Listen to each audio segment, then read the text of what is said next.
Hello everyone, this is your honey ma'am. और जैसा कि मैंने आपको बोला ही था कि मैं क्लास 8 के लिए हिस्ट्री का चैप्टर लेके आने वाली हूँ, chapter 7, civilising the native, educating the nation. तो yes, I am back with my new topic of history SST for class 8। तो आपको ये चैप्टर पढ़ने से पहले आपको रिकॉल करना पड़ेगा कुछ वो चैप्टर्स हिस्ट्री के जो आप ऑलरेडी पढ़ चुके हैं, जिनके बारे में आप जान चुके हैं। तो इसके इंट्रोडक्शन में चलते हैं सबसे पहले कि हम इस चैप्टर को का नाम ही बता रहा है सिविलाइजिंग द नेटिव। इसका मतलब क्या हमारे नेटिव सिविलाइज नहीं थे? क्या ब्रिटिशर्स को ऐसा लगता था कि ये सिविलाइज नहीं है सारे इंडियंस? और क्या उनको ऐसा लगता था कि हमारी एजुकेशन सिस्टम थोड़ी सी वीक है? क्या हमारे में कोई एजुकेशन सिस्टम ही नहीं है? तो ये सब करने का उनका कुछ मोटिव था। ठीक है, तो इस चैप्टर में हम लोग बहुत कुछ पढ़ेंगे इससे रिलेटेड कि हमारी पहली एजुकेशन सिस्टम क्या थी, अब क्या बनी, किसने किसने अपना इसमें योगदान दिया, किसने किसने इसमें अपना इम्पॉर्टेंट रोल प्ले किया। तो ये सब चैप्टर में हम पढ़ेंगे, लेकिन उससे पहले हम थोड़ा ये जान लेते हैं कि एजुकेशन का सिस्टम जो है वो हमारे नेशन में आया कैसे, और फिर इस चैप्टर का कनेक्शन प्रीवियस चैप्टर से कैसे है। तो प्रीवियस चैप्टर से कुछ इस तरह है कि इसका इम्पैक्ट पड़ता है सबसे पहले पीजेंट्स और राजाज, ब्रिटिश रूल का, है ना। ये सब लाया किसने चेंजेस? ब्रिटिश रूल ने। तो ये सब रूल ब्रिटिश रूल जो आया था, तो सबसे पहले उसका इम्पैक्ट किस पे पड़ा? राजाज और नवाब्स पर।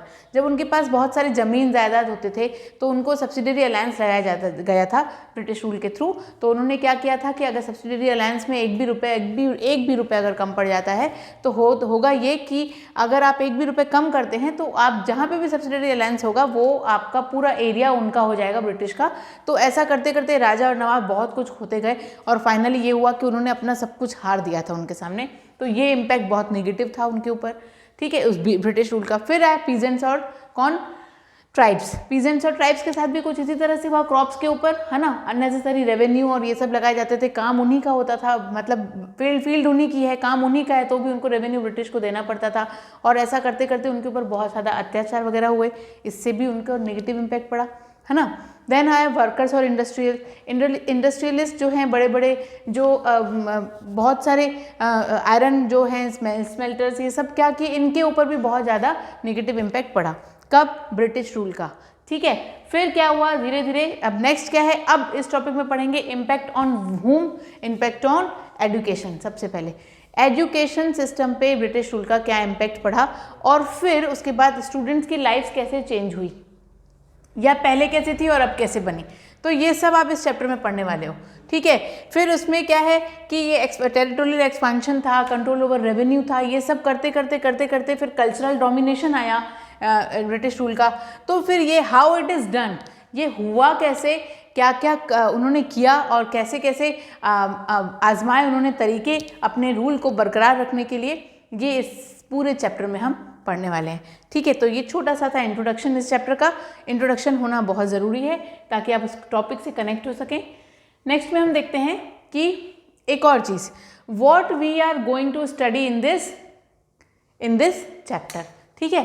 तो how the British saw education British के अकॉर्डिंग कैसी थी, ठीक है। उन्होंने, ब्रिटिश ने एजुकेशन को कैसे देखा, किस नज़रिए से देखा। तो उनका ट्रेडिशन ऑफ ओरिएंटलिस्ट जो थे वो कैसे, ओरिएंटलिस्ट कौन होते हैं ये भी आपको बताया जाएगा आगे। ओरिएंटलिस्ट के मतलब एक ऐसे स्कॉलर्स हैं वो कि क्या करते हैं वो, उनको मतलब उनका एक पॉइंट ऑफ व्यू होता है उसमें एजुकेशन सिस्टम में। तो ये ओरिएंटलिस्ट के हिसाब से उनका ट्रेडिशन क्या था, ठीक है, कैसे वो एजुकेशन सिस्टम को लाना चाहते थे, कैसे वो क्या बोलते हैं, लोगों को पढ़ाना चाहते थे, और क्या उनकी थिंकिंग थी उसमें फील्ड में। देन है ग्रेव एरर ऑफ ईस्ट, मतलब ईस्ट पे ग्रेव एरर्स, ये क्या होता है, मतलब एक बहुत बड़ा मुद्दा था यहाँ पे जो ईस्ट के ऊपर था, और सबको लगता था कि यहाँ पे जो भी हो रहा है, चाहे वो एजुकेशन सिस्टम हो, चाहे वो गरीबी हो, चाहे वो कम पढ़ा लिखा होना हो, ये बहुत बड़ा एरर था ईस्ट पे, ये देखा गया था। उनको लगता था कि ईस्ट पे ये जो भी चल रहा है ये मुद्दा वो पूरा का पूरा एररफुल है, ठीक है, ऐसा वो देखते थे एजुकेशन सिस्टम को ब्रिटिश, ठीक। देन एजुकेशन फॉर कॉमर्स, अभी यहाँ पे जो भी पढ़ाई हो रही है वो सिर्फ और सिर्फ ट्रेड के लिए हो रही है, मतलब पैसा कमाने का जरिया, है ना, सिर्फ बिजनेस हो रहा है, ये देखा उनके नज़रिए, उनके पर्सपेक्टिव से ये था एजुकेशन, ठीक है, मतलब एग्जैक्टली यही था। Then demand for the moral education, हम बोलते थे एजुकेशन तो ठीक है, लेकिन क्या है मॉरल एजुकेशन, वो चाहते थे कि उनका जो कल्चर है ना, उनका जो कल्चरल डोमिनेशन जो हमने पढ़ा इससे पहले में स्लाइड में, कल्चरल डोमिनेशन पढ़ने का मतलब ही ये है कि वो चाहते थे कि उनका कल्चर पूरी तरह से इंडिया में आ जाए, यहाँ पे आ जाए, और वो ऐसा करने की पूरी कोशिश किए थे और काफ़ी हद तक वो सक्सेसफुल रहे, काफ़ी हद तक नहीं भी रहे, है ना। कुछ एजुकेशन सिस्टम को हमने अपनाया है और कुछ कल्चरल डोमिनेशन, उनको उनके कल्चर को भी हमने अपनाया और कुछ हद तक नहीं भी अपनाया, मतलब पूरी तरह से वो सक्सेसफुल नहीं थे। आप ऐसा बोल सकते हो, हाँ भी और ना भी, ठीक है।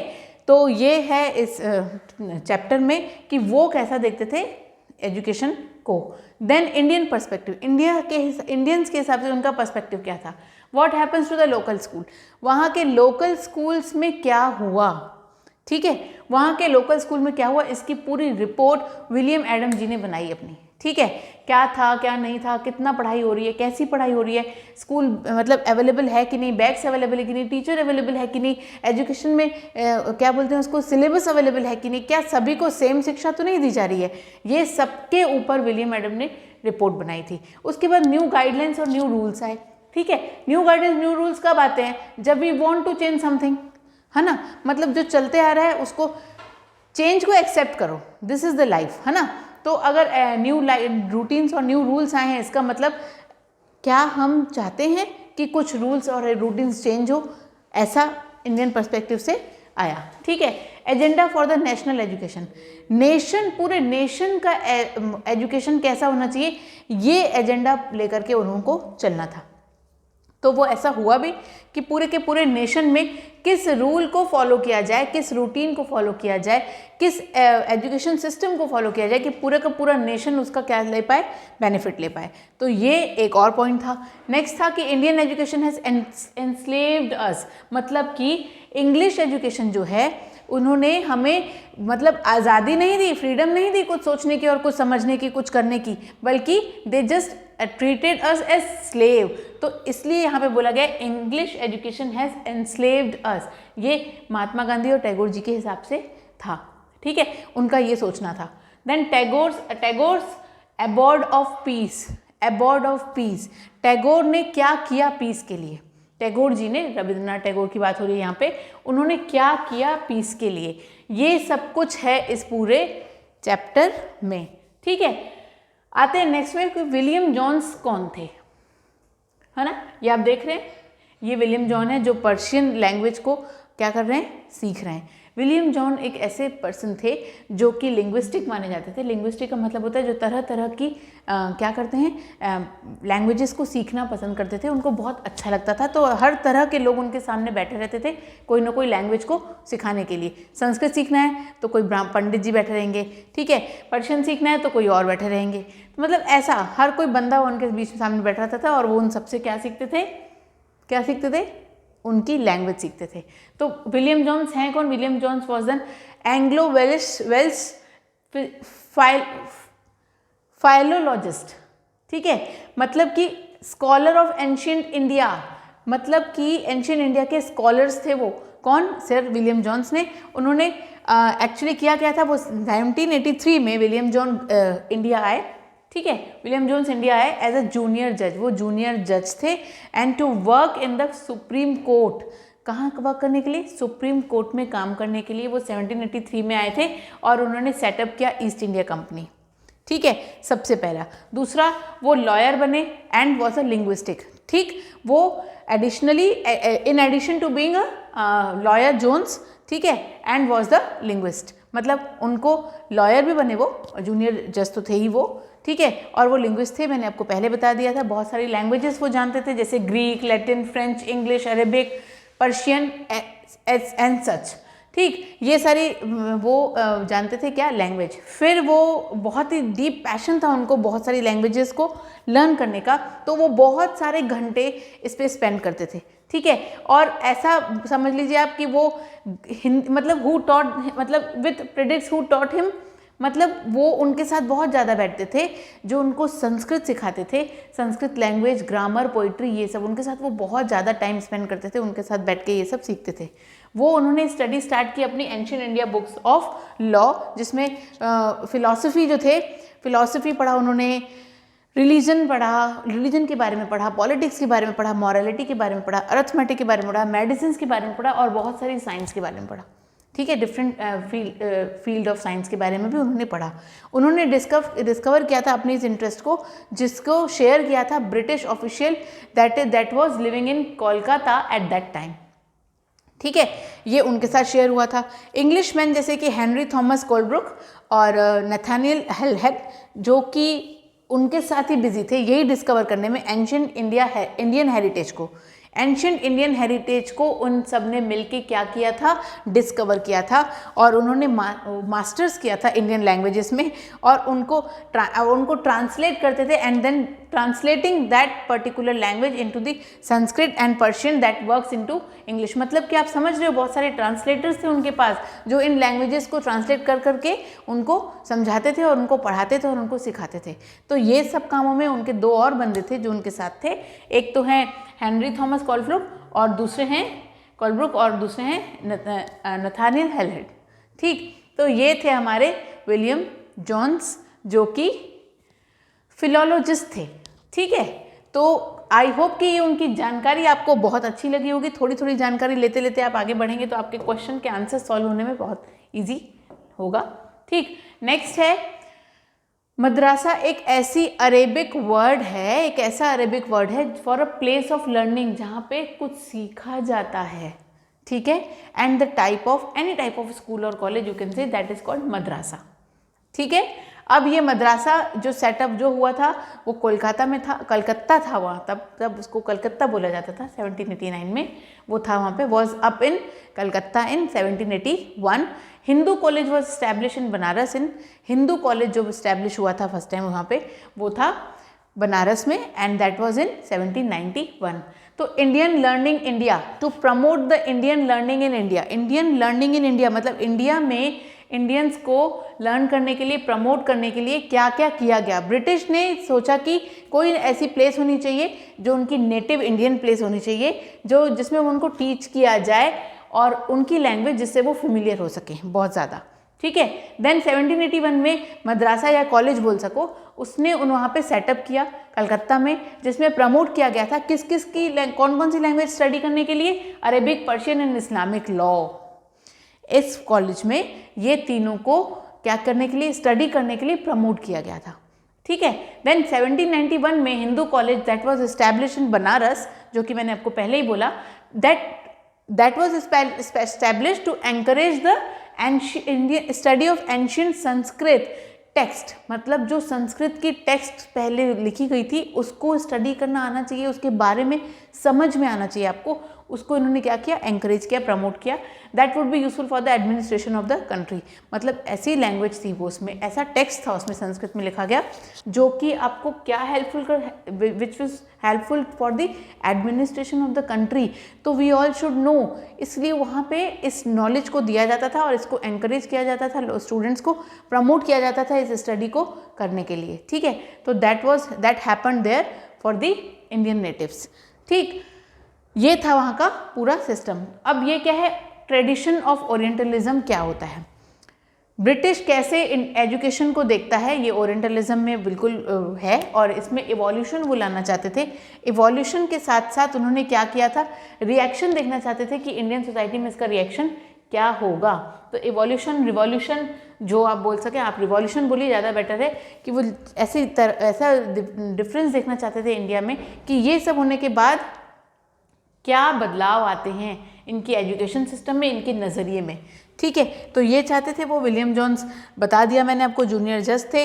यहाँ है हेनरी थॉमस का फोटो है, ये it is the picture of Henry Thomas. He was the scholars of Sanskrit, he was the scholar of Sanskrit and ancient sacred writings of Hinduism. See, just imagine, Henry Thomas Colebrook जो कि scholar किस में थे, संस्कृत में, और ancient sacred writings of Hinduism. सोचो, मतलब ऐसे कितने पोथी पुराण शास्त्र उन्होंने पढ़ना चाहा और उसमें स्कॉलर लिया उन्होंने। ठीक है, संस्कृत में उन्होंने स्कॉलर किया।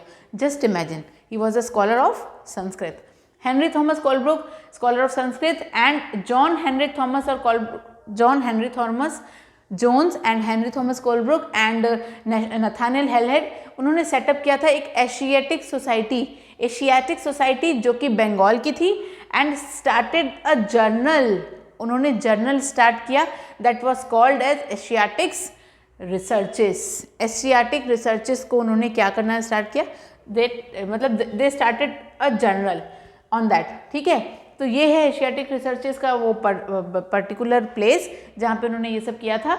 ये Asiatic Society of Bengal building है, देखिए आप, ये एशियाटिक टिक्स हैं जो रिसर्चेस एंड जर्नल्स में, देखिए एशियाटिक्स रिसर्चेस जर्नल कुछ इस तरह का सिंबल है उसका। और यहाँ पे हमने देखना है कि क्या क्या है। एशियाटिक सोसाइटी बंगाल की जो फाउंड हुई थी, founded by the renowned English jurist sir William Jones. देखिए इन्होंने इसको रिसर्च किया था, इन्होंने इसको फाउंड किया था। ठीक है, then he founded them and that this particular society, Asiatic Society of Bengal. Then he brought Asian languages, उन्होंने एशियन लैंग्वेज लिटरेचर लाई। ठीक, एशियन लैंग्वेज लिटरेचर लाए, आर्ट्स लाए, साइंस लाए, and to the attention of European, इनके लिए लाया गया कि ये सब कुछ भी जाने, ये सब लोग भी जाने इनकी क्या क्या खूबियाँ हैं, इनकी क्या क्या पर्टिकुलर पॉइंट्स हैं, क्या क्या सीखने को मिलेगा इससे, ये सब इन्होंने इसलिए लाया। Member of Asiatic Society of Bengal were the first European scholar, मतलब कि वहाँ के जो मेंबर्स थे वो फर्स्ट मतलब कि स्कॉलर बने, यूरोपियन स्कॉलर बने, जिन्होंने कॉमन एंसेस्ट्री ऑफ संस्कृत को समझा, जाना और परखा with Greek, Latin and other European language. मतलब सोचो आप कैसे कंपैरिजन चल रही है दो मतलब लैंग्वेजेस की, कि ये इसमें ऐसा लिखा हुआ है तो क्या इन सारी दूसरी लैंग्वेजेस में उसकी मीनिंग क्या है, क्या उन दोनों में कॉमन है इन सारी लैंग्वेजेस में, ये उन्होंने क्या किया, रिकॉग्नाइज किया। तो ये पहले वो बंदे थे जिसमें उन्होंने स्कॉलर्स लिया to recognise the common ancestry of, मतलब कि कॉमन पुरखों की पहली बोली गई जानने वाली बातें, समझने वाली बातें, उनमें क्या कॉमन है। संस्कृत से किसको किसको कंपेयर किया, ग्रीक को, लैटिन को और अदर यूरोपियन लैंग्वेज को। ठीक है, तो वैसे भी बोलते हैं ना संस्कृत सारे भाषाओं की जननी है, तो शायद इसीलिए उनको वो मिल भी गया, शायद नहीं कंफर्म उनको मिल गया। ठीक है, they considered Sanskrit as a classical language of India, मतलब क्लासिकल लैंग्वेज, द बेसिक सांस्कृतिक लैंग्वेज जो कि इंडिया की है, और उन्होंने उसको बहुत प्रेस किया और बहुत वंडरफुली प्रेस किया कि इसको कितना परफेक्ट इसका स्ट्रक्चर बना हुआ है, एक एक वर्ड की क्या प्रॉपर मीनिंग है, ये सब के बारे में उन्होंने पहले समझा विलियम जोन्स ने, और उसमें स्कॉलर्स भी उन्होंने लिया। And that stated that it was the more perfect than the Greek, और तब उन्होंने ये डिसाइड किया, इतना सब कुछ जानने और स्टडी करने के बाद डिसाइड किया कि ये वो लैंग्वेज है जो ग्रीक से भी ज़्यादा परफेक्ट है। ठीक है, तो देखिए जिसको संस्कृत पसंद नहीं है वो देख लीजिए कि संस्कृत कितनी परफेक्ट लैंग्वेज है, वहीं से एक्चुअली बाकी सारी लैंग्वेजेस की मीनिंग, बाकी सारी लैंग्वेजेस के मतलब वर्ड्स के बहुत कुछ ऐसे वर्ड्स मिलेंगे आपको जो वहीं की एक्चुअली संस्कृत जननी है, mother of all the languages. ठीक है, और ये उन्होंने प्रूव भी किया। ठीक, then impact of Jones and Colebrooke on the company official, इन दोनों का इम्पैक्ट क्या था इन ऑफिशियल्स में, कंपनी ऑफिशियल्स के ऊपर। जोन्स और कोलब्रुक ने सोचा, समझा और फील किया कि जब उन्होंने बहुत कुछ ढूंढा तो that would not help only the British learn from Indian culture. ठीक है, सिर्फ इतना ही नहीं कि हमको कुछ इंडियन कल्चर से कुछ ब्रिटिश कल्चर से सीखना मिल रहा है, but it would also help Indians, लेकिन वो इंडियंस को भी हेल्प करेंगे ताकि वो उस पर फिर से डिस्कवर कर सकें अपने ही हेरिटेज के बारे में।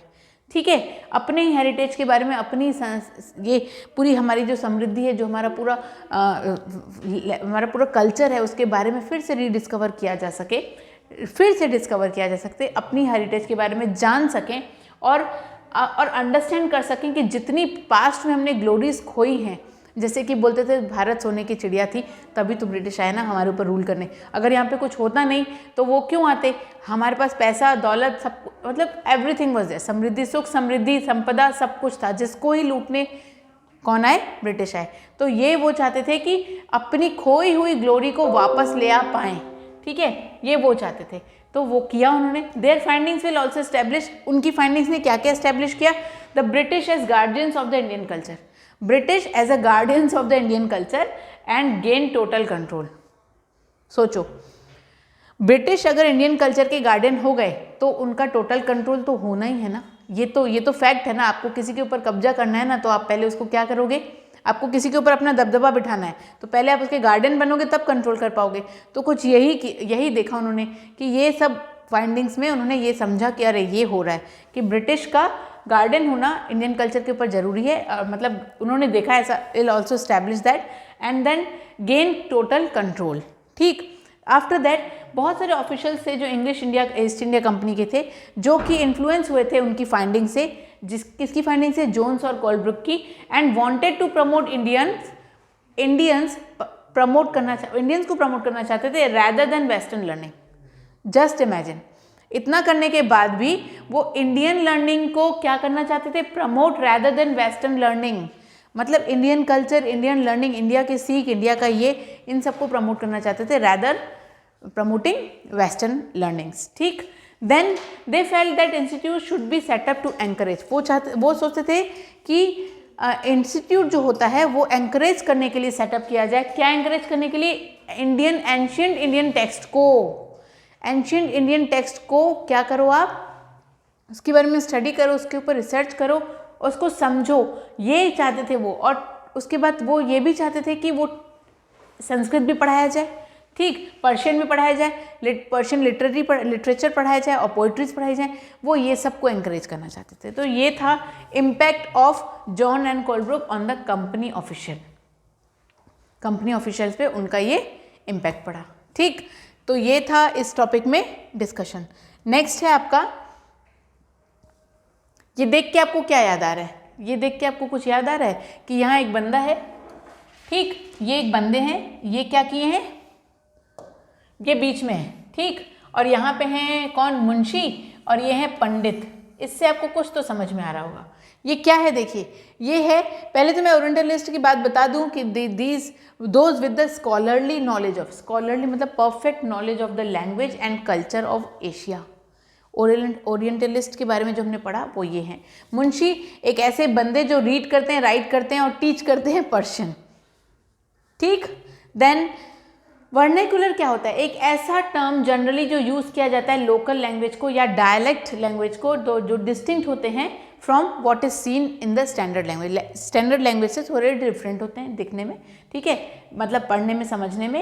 And in colonial countries like India, जो कॉलोनियल कंट्रीज थी जैसे कि इंडिया, उसमें जो ब्रिटिश थे वो यूज़ करते थे इस मार्क को to make the difference between the local language of everyday use and English language. ठीक है, और English the language of imperial masters, इनके बीच में एक डिफरेंस आए, ऐसा वो मार्क छोड़ना चाहते थे। तो ये एक मॉन्यूमेंट है वॉरेन हेस्टिंग्स का, जो कि रिचर्ड वेस्ट मैकॉट ने actually it was made by Richard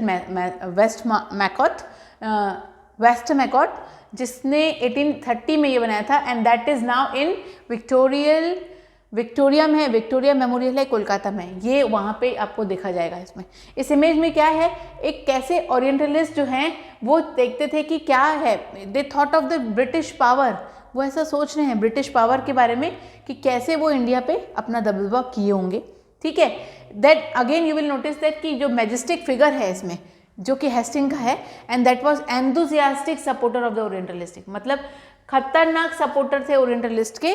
और उन्होंने बीच में उनको खड़ा किया है, बीच में स्टैंडिंग फिगर है ना जो उनका, ये है, वन साइड एक मुंशी है जो बैठे हुए हैं, ठीक है, और जो अदर साइड है वो कौन है, एक पंडित जी हैं। ठीक है, मतलब वन साइड पंडित हैं और दूसरे साइड मुंशी हैं जो बैठे हुए हैं। ठीक, और हेस्टिंग और अदर ओरिएंटलिस्ट जो हैं वो चाहते थे कि जो इंडियन स्कॉलर्स हैं वो they have to teach them, they want to teach them the vernacular language. Vernacular language के बारे में अभी हम पढ़े हैं। ठीक है, ऐसी लैंग्वेज वो उनको पढ़ाना चाहते थे। उनको वो क्या करते थे, उनके बारे में बताया और लोकल कस्टम्स और लॉज के बारे में बताया, जो उनको हेल्प करते थे ट्रांसलेट करने के लिए और इंटरप्रेट करने के लिए। ट्रांसलेटर और इंटरप्रेटर कब यूज़ होता है, जब दो लैंग्वेजेस के बीच में कुछ कनेक्शन ना हो।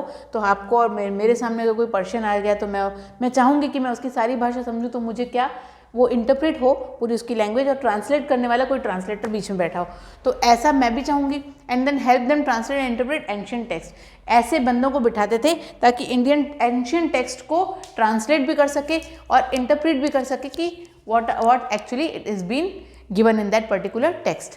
ठीक, हेस्टिंग ने एक इनिशिएटिव लिया कि क्यों ना कलकत्ता में मदरसा बनाया जाए, एंड बिलीव दैट कि एंशिएंट कस्टम्स में एंशियंट कस्टम्स कंट्री का वहाँ पे होगा, वहाँ पढ़ाया जाएगा और ओरिएंटल लर्निंग होगी जो कि पूरी तरह से बेसिस होगी किस पे, ब्रिटिश रूल इन इंडिया पे। वो उन्होंने ये सब सोचा और वहाँ पे ऐसा सेटअप किया भी और लोगों को एंकरेज भी किया और प्रमोट भी किया to learn that all Indian ancient text with the different languages and want them to be a translator on or the क्या बोलूँ मैं उसको, educator और interpreter, कि उनकी languages और इन सबको वो सीखें समझें और उनकी values को जानें। ठीक है, अब उन्होंने डिक्लेयर किया कि British should not teach what the native Indians wanted. उन्होंने डिक्लेयर किया कि ब्रिटिश टीच नहीं करेगा जो भी इंडियन नेटिव्स चाहते हैं, और respected just to win a place in their heart, और सिर्फ इसलिए कि वो उनकी जगह बना सकें दिल में, ये वो नहीं चाहते थे। एजुकेशन का एम सिर्फ ये था कि वो एक यूज़फुल और प्रैक्टिकल नॉलेज उनको दे सकें। ठीक है, ऐसा ही कुछ स्कूल या कॉलेज वो बनाना, सेटअप करना चाहते थे। ठीक, जेम्स मिल ने बोला कि क्यों ना इंडियंस को, Indian should made understand the scientific and technical advances then the west, मतलब कि वेस्ट के कल्चर को ना करके इंडियन कल्चर को यूज़ करके अगर हम लोग अंडरस्टैंड करें कि साइंटिफिक और टेक्निकल एडवांसेस क्या हैं दैट द वेस्ट हैज़, तो he said learning poetry was not necessary. Poetry को लर्न करना समझना वॉज नॉट नेसेसरी, ये जेम्स मिल ने कहा। ठीक, 1830 में एक the attack on the orientalist increased, orientalist के ऊपर अटैक इंक्रीज हो गए 1830s में। तो उनमें से एक बंदे थे जो उन्होंने खुल के बात की, और वो ये इन्फ्लुएंस हुए थे कुछ ऐसे क्रिटिक्स से उस टाइम में, जैसा कि दैट वाज थॉमस बेबिंगटन मैक्लरी। ठीक है, मैकले सॉरी, हाँ, तो इनसे वो बहुत ज़्यादा क्या हो गए थे, इन्फ्लुएंस हो गए थे। तो ये सब कुछ क्या किया हमने अभी तक के समझा, जाना, और आगे के सारे टॉपिक्स के साथ मैं फिर आपके सामने आऊँगी इसी चैप्टर के दूसरे सेशन में।